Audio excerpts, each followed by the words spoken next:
안녕하십니까. 일상광림교회 교구목회를 담당하는 문윤호 목사입니다. 오늘 소그룹 활성화를 위한 일상광림교회 사례를 발표하게 되었습니다.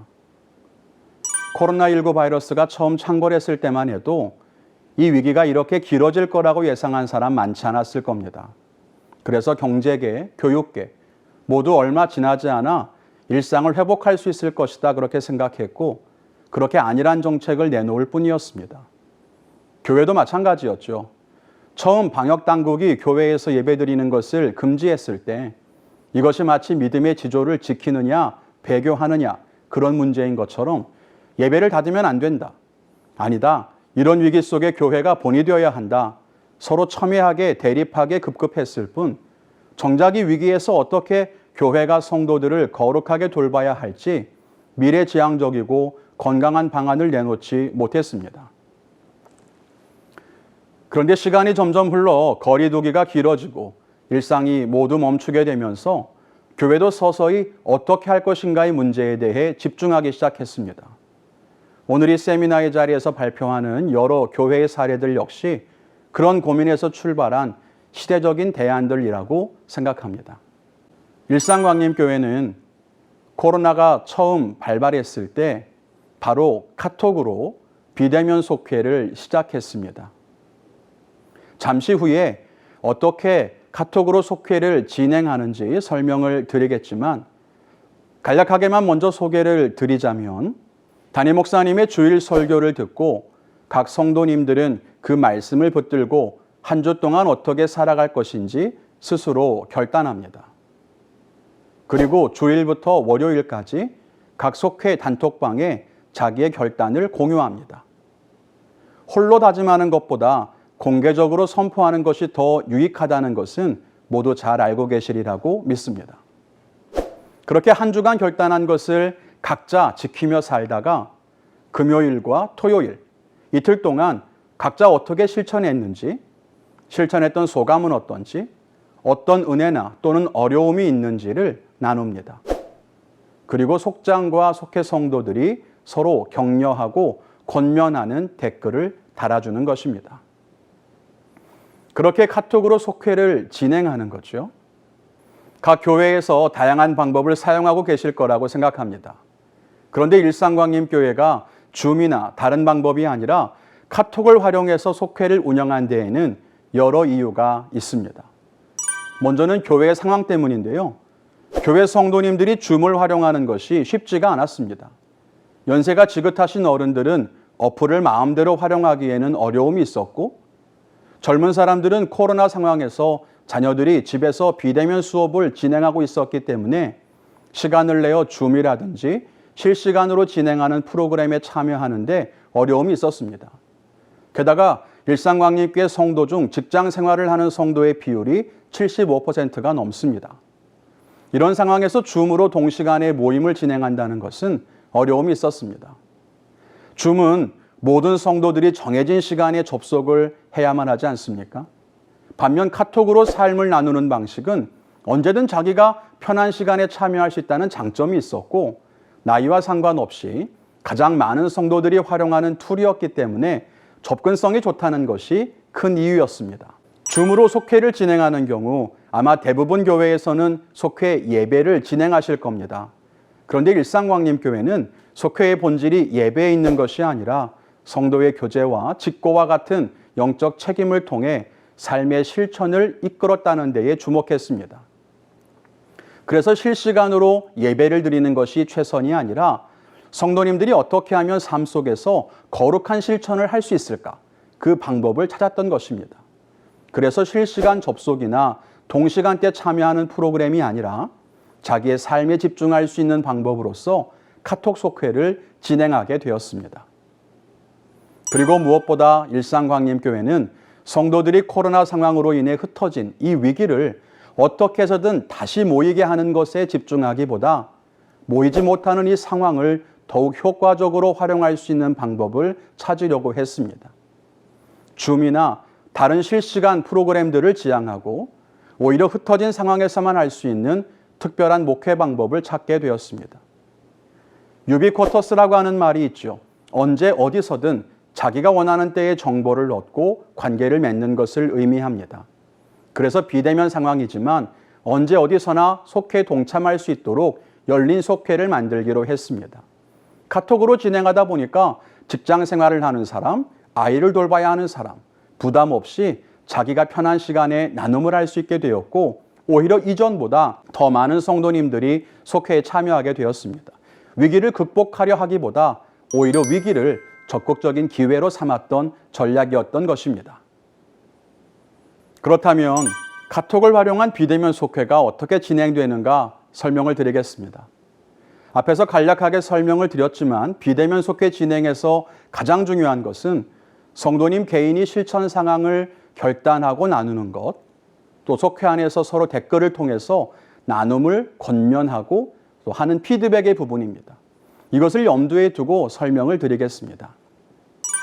주일 예배가 끝나면 바로 담임 목사님의 설교를 요약한 이미지 파일을 제작합니다. 이 파일은 한 장짜리 이미지가 있고요. 스마트폰으로 보시는 분들을 위해서 핸드폰 사이즈의 작은 사진 여러 장을 만들어서 속장들에게 공유합니다. 이 자료에 보시는 이미지는 스마트폰을 위해 글자를 크게 만든 이미지입니다. 이런 요약 파일에는 설교 요약과 함께 목회자가 드리는 공통 실천 제안도 2개씩 넣어드리는데요. 이것은 성도님들 가운데 설교를 듣고 개인적으로 결단하기 어려운 분들을 위해 제안을 드리는 것입니다. 구체적인 결단을 돕고 유도하기 위한 목회 전략인 셈이죠. 그래서 본인 스스로 결단할 수도 있고 그게 어려운 분들은 공통 제안 상황 중에서 하나를 고르셔서 결단하시면 됩니다. 주일 예배가 끝나고 설교 요약 파일을 속장님이 단톡방에 올리면 성도님들은 이것을 확인한 후 속회 단톡방에 자기의 결단 내용을 올립니다. 이 자료 화면에 보시면 실제 성도님이 올린 카톡이 있습니다. 이때 결단 내용은 한 주간 실천할 수 있는 것이어야 하고 구체적이고 쉬운 것이어야 합니다. 자료에 보면 엄마라고 100번 불러도 웃으며 답하겠습니다. 혹은 하루에 감사 제목을 10개씩 찾겠습니다. 이렇게 쉽고 구체적인 결단을 정하고 나눕니다. 만일 스스로 결단하기 어려운 분들은 공통 제안 중에 하나를 골라서 결단하시면 되겠습니다. 이렇게 월요일까지 각자 자기의 결단을 카톡방에 올리는 것으로 속회가 시작됩니다. 성도님들은 한 주간 동안 자기가 결단한 내용을 실천하며 삶의 자리에서 살아가면 되는 겁니다.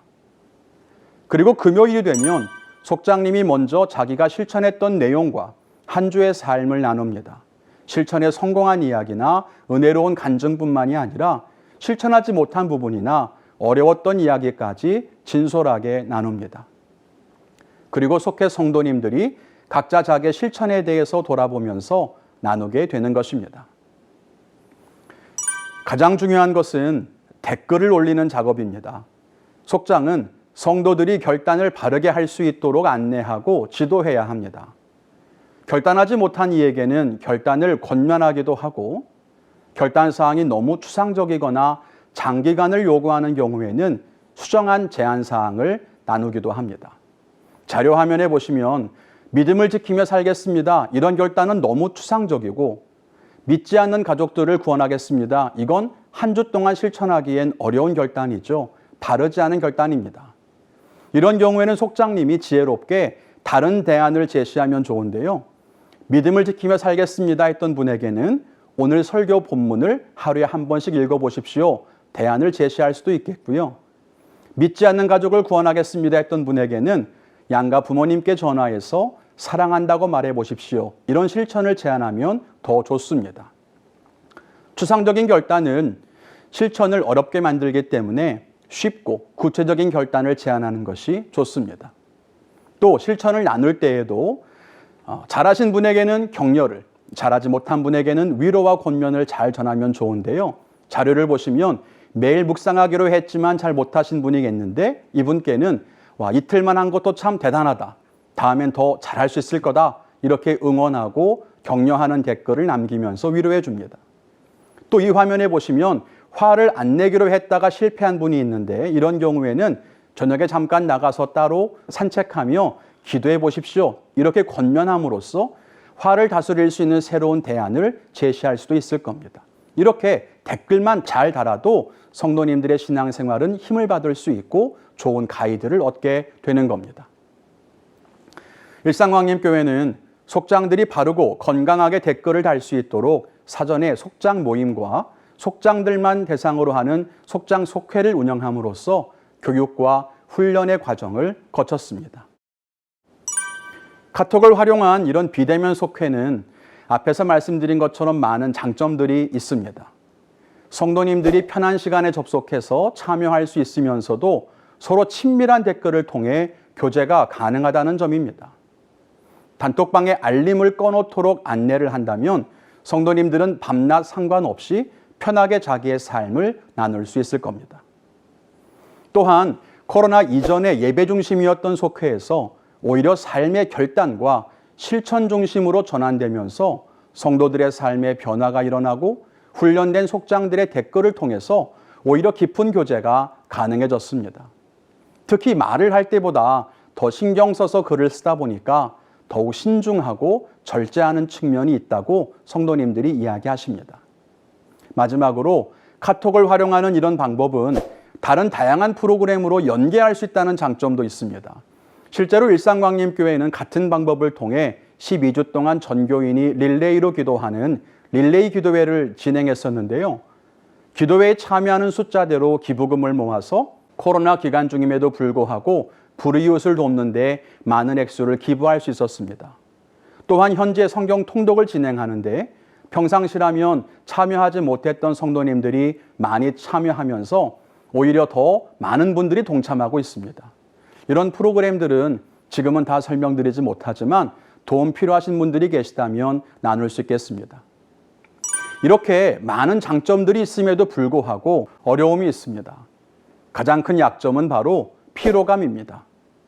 비대면이 되면서 카톡은 성도들이 세상과 소통하는 가장 중요한 수단이 되었습니다.